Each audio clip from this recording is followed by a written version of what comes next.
അസ്സലാമു അലൈക്കും അൽഹംദുലില്ലാഹ് വസ്സലാത്തു വസ്സലാമു അലാ റസൂലില്ലാഹ്.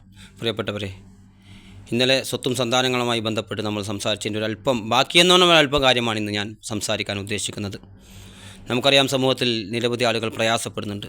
വരൾച്ച കൊണ്ട് പ്രയാസപ്പെടുന്നവരുണ്ട്, സന്താനങ്ങളില്ലാതെ പ്രയാസപ്പെടുന്നവരുണ്ട്, ബുദ്ധിമുട്ടുന്നവരുണ്ട്, സമ്പത്തില്ലാത്ത പ്രയാസപ്പെടുന്ന ബുദ്ധിമുട്ടുന്ന ആളുകളുണ്ട്. അപ്പോൾ ഇവിടെ ഇതിനെല്ലാം പരിഹാരമായി കൊണ്ട് ഒരു ഒറ്റമൂലി എന്ന രീതിയിലാണ് ഞാനിന്ന് നിങ്ങളുടെ മുമ്പിൽ എഴുന്നേറ്റുന്നത്. പ്രിയപ്പെട്ടവരെ, സൂറത്ത് നൂഹ് 71-ാമത്തെ അധ്യായം സൂറത്ത് നൂഹ് നിങ്ങൾ വായിക്കുക. അതിൻ്റെ പരിഭാഷകൾക്ക് ഒരു പ്രാവശ്യമെങ്കിലും വായിച്ച് നോക്കുക. ഇവിടെ നൂഹ് നബി അലൈഹി സ്വലാം ഏറ്റവും ധിക്കാരികളായിരുന്നു. നൂഹ് നബിയുടെ ജനത ഏറ്റവും ധിക്കാരികൾ.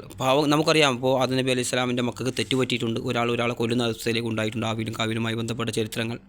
പക്ഷേ അതുപോലെയല്ല, ഇവർക്ക് ഏറ്റവും വലിയ പാതകം ആദ്യമായി ഷിർക്ക്, ബഹുദൈവാരാധന, കൊടും പാതകമായ ബഹുദൈവാരാധന കടന്നു വന്നത് നൂഹ് നബിയുടെ ജനതയിലാണ്. വദ്ദും സുവാഹും യഹൂസും യഹൂക്കും നസ്റും എന്നിവരെല്ലാം അവർക്ക് മഹാന്മാരായ ആളുകളായിരുന്നു. അവരെ ആരാധിക്കുന്നിടത്തേക്ക് ആരാധിച്ചത് ആദ്യമായി ഈ ആരാധന കൊണ്ടുവന്നത് ഈ നൂഹ് നബിയുടെ ജനതയായിരുന്നു എന്ന് ചരിത്രത്തിൽ നമുക്ക് കാണാൻ വേണ്ടി സാധിക്കും. ഇബ്നു അബ്ബാസ് അള്ളാഹിൻ്റെ തഫ്സീറാണ് ഞാൻ പറഞ്ഞത്. അതേപോലെ ഇതിനെല്ലാം പരിഹാരം നമുക്ക് ഈ പ്രയാസങ്ങൾ, ദുഃഖങ്ങൾ, ദുരിതങ്ങൾ, സങ്കടങ്ങൾ, മക്കളില്ലാത്ത അവസ്ഥ, സമ്പത്തില്ലാത്ത അവസ്ഥയൊക്കെ മാറാൻ വേണ്ടി ഈ ഒരു ഇസ്തിഗ്ഫാർ മാത്രം മതി എന്നാണ് ഞാൻ നിങ്ങളുടെ മുമ്പിൽ പറയാൻ ആഗ്രഹിക്കുന്നത്. അതായത് ഹസനുൽ ബസീർ റഹ്മത്തുള്ളാഹിയുടെ അടുക്കൽ മൂന്നാളുകൾ വന്നുകൊണ്ട്, ഇതിൻ്റെ തഫ്സീറാണ്, മൂന്നാളുകൾ വന്നുകൊണ്ട് അദ്ദേഹത്തോട് പറഞ്ഞു. ഓരോ ആളുകൾ ഓരോ ആവശ്യങ്ങൾ പറഞ്ഞു. ഒരാൾ പറഞ്ഞു, നാട്ടിൽ ഭയങ്കര വരൾച്ചയാണ്, അങ്ങനെയാണ്, ബുദ്ധിമുട്ടാണ്, മഴയില്ല. അപ്പോൾ അദ്ദേഹം പറഞ്ഞു, നിങ്ങൾ ഇസ്തിഗ്ഫാർ വർദ്ധിപ്പിക്കുക. എന്നിട്ട് അദ്ദേഹത്തെ പറഞ്ഞയച്ചു. വീണ്ടും ഒരാൾ വന്നിട്ട് പറഞ്ഞു, ദാരിദ്ര്യത്തെക്കുറിച്ച് പറഞ്ഞു. എനിക്ക് ഭയങ്കര ദാരിദ്ര്യമാണ്, ഭയങ്കര പട്ടിണിയാണ്, ബുദ്ധിമുട്ടാണ്, പ്രയാസമാണെന്നൊക്കെ പറയുമ്പോൾ അദ്ദേഹം ഹസൻ ബസ്രി റഹ്മത്തുള്ളാഹി പറഞ്ഞു, നിങ്ങൾ ഇസ്തിഗ്ഫാറിനെ വർദ്ധിപ്പിക്കുക. വീണ്ടും ഒരാൾ വന്നുകൊണ്ട് പറഞ്ഞു,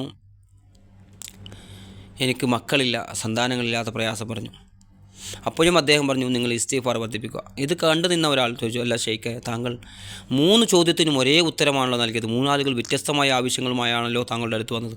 അപ്പോൾ അദ്ദേഹം വിശുദ്ധ ഖുർആനിൽ ഈ വചനം ഓതി കേൾപ്പിച്ചു. സൂറത്ത് നൂഹിലെ ഈ വചനം, ഫഖുൽതു സ്തഗ്ഫിറൂ റബ്ബക്കും ഇന്നഹു കാന ഗഫാറ യുർസിലസ് സമാഅ അലൈക്കും മിദ്റാറ വയുംദിദുക്കും ബിഅംവാലിൻ വബനീന വയജ്അൽ ലക്കും ജന്നാത്തിൻ വയജ്അൽ ലക്കും അൻഹാറ. ഈ വചനം ഓതി കേൾപ്പിച്ചുകൊണ്ട് അദ്ദേഹം പറഞ്ഞു, അത് ഇതിനെല്ലാത്തിനും പരിഹാരമാണ് ഇസ്തിഗ്ഫാർ. നൂഹ് നബിയുടെ ജനത എത്ര വലിയ ധിക്കാരികളായിരുന്നു. ഇബ്നു അബ്ബാസ് റളിയല്ലാഹു അൻഹു പോലുള്ള ആളുകൾ പറയുന്നുണ്ട്, അവരേറ്റവും വലിയ ധിക്കാരികളായിരുന്നു. അവർ ഞങ്ങൾക്ക് സമ്പത്ത് കൊണ്ടും ഈ സന്താനങ്ങൾ കൊണ്ടൊക്കെ അഹങ്കരിച്ച ആളുകൾ, വലിയ അഹങ്കാരികളായിരുന്നു അവർ.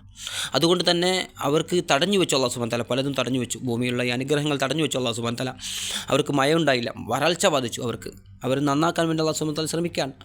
അതേപോലെ അവർക്ക് സന്താനങ്ങൾ നൽകിയില്ല, സന്താനങ്ങൾ കൊണ്ട് പരീക്ഷിച്ചു, അവർക്ക് സന്താനങ്ങൾ നൽകാത്ത അവസ്ഥയുണ്ടായി. അപ്പോൾ ഇതെല്ലാം നൂഹ് നബി അലൈഹി സ്വലാം അവരോട് പറഞ്ഞു, ഇതിനെല്ലാം ഒരു പരിഹാരമാകണമെങ്കിൽ നിങ്ങൾ ഫഖുൽതു സ്തഗ്ഫിറൂ റബ്ബക്കും ഇന്നഹു കാന ഗഫാറ, നിങ്ങൾ അള്ളാഹുവിൽ പാപമോചനം തേടുക. അതേപോലെ നൂഹ് നബിയുടെ ജനത, നമുക്കറിയാം, 950 വർഷം നൂഹ് നബി തൻ്റെ ജനതയോട് പ്രബോധനം നടത്തി. അവരുടെ ഓടിപ്പോക്ക് വർദ്ധിക്കുകയല്ല, നൂഹ് നബി പറയുന്നുണ്ട്, അവരുടെ ഓടിപ്പോക്ക് വർദ്ധിക്കുകയല്ല ചെയ്തില്ല റബ്ബേ, എൻ്റെ ഈ പറച്ചിൽ കാരണം ഇത്ര കാലം പറഞ്ഞിട്ടും അവർ ഓടിപ്പോക്ക്, അവർ പുതപ്പിട്ട് മൂടി, കാതുകൾ മൂടി. അതേപോലെ നൂഹ് നബി ചോദിക്കുന്നു, മാലക്കും ലാ തർജൂന ലില്ലാഹി വഖാറ, നിങ്ങളെന്താണ് അള്ളാഹുവിനൊരു ഗാംഭീര്യം കാണാത്തതെന്ന് നൂഹ് നബി അലൈഹി സ്വലാം അവരോട് ചോദിക്കുന്നുണ്ട്. കാരണം ഇത്ര കാലം പ്രബോധനം ചെയ്തിട്ടും അവർ സ്വീകരിക്കുന്നില്ല. അവർ ധിക്കാരികളും അധർമ്മത്തിൽ മുഴുകുന്നവരുമായി, വലിയ തെറ്റുകൾ ചെയ്യുന്നവരായി അവർ മാറി. പക്ഷേ അവരോടാണ് ഈ നൂഹ് നബി പറഞ്ഞത്, എന്തേ, നിങ്ങൾ പാപമോചനം തേടുക, നിങ്ങൾക്കെല്ലാം വർദ്ധിപ്പിച്ചു തരും അല്ലാഹു സുബ്ഹാനഹു വ തആല.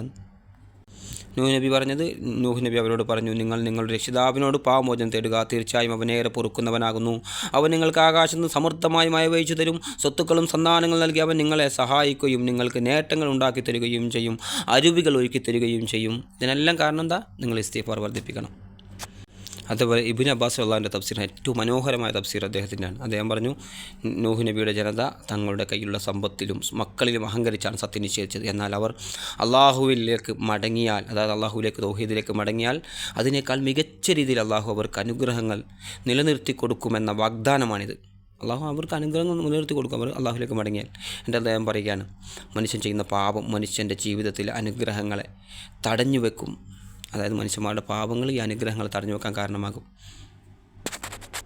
ഈ ഇസ്തിഗ്ഫാർ ഈ തടസ്സങ്ങളെ നീക്കിക്കളയുമെന്ന് അദ്ദേഹം വിശദീകരിക്കുന്നു. ഇബ്നു അബ്ബാസ് റളിയല്ലാഹു അൻഹു, ഞാൻ മുമ്പ് പറഞ്ഞിട്ടുണ്ട് ഇബ്നു അബ്ബാസ് റളിയല്ലാഹു അൻഹു ആരാണെന്ന്. അപ്പോൾ ഈ തഫ്സീറുകളിൽ നിന്നെല്ലാം മനസ്സിലാകുന്നത്, പണ്ഡിതന്മാർ വിശദീകരിക്കുന്നത്, എത്ര വലിയ പാപിയാണെങ്കിലും എത്ര വലിയ തെറ്റ് ചെയ്യുന്ന ആളുകളാണെങ്കിലും അള്ളാഹുവിലേക്ക് ആത്മാർത്ഥമായി മടങ്ങിക്കഴിഞ്ഞാൽ, ഇസ്തിഗ്ഫാറിനെ വർദ്ധിപ്പിച്ച് കഴിഞ്ഞാൽ, ആത്മാർത്ഥമായി മടങ്ങിക്കഴിഞ്ഞാൽ എല്ലാ അനുഗ്രഹങ്ങളും അള്ളാഹു സുബ്ഹാനഹു വ തആല ഭൂമിയിൽ എല്ലാ അനുഗ്രഹങ്ങളും നൽകാനത് കാരണമാകും. അതുകൊണ്ട് ധാരാളമായി ഇസ്തിഗ്ഫാറിനെ വർദ്ധിപ്പിക്കുക. സ്വർഗ്ഗത്തിൽ നിന്ന് രക്ഷപ്പെടാനും സ്വർഗ്ഗത്തിൽ പ്രവേശിക്കാനും നരകത്തിൽ നിന്ന് രക്ഷപ്പെടാനുള്ള ഒരു കാരണമായിട്ട് മാത്രമല്ല, ഈ ദുനിയാവിൽ ഏറ്റവും വലിയ അനുഗ്രഹമായിട്ടാണ്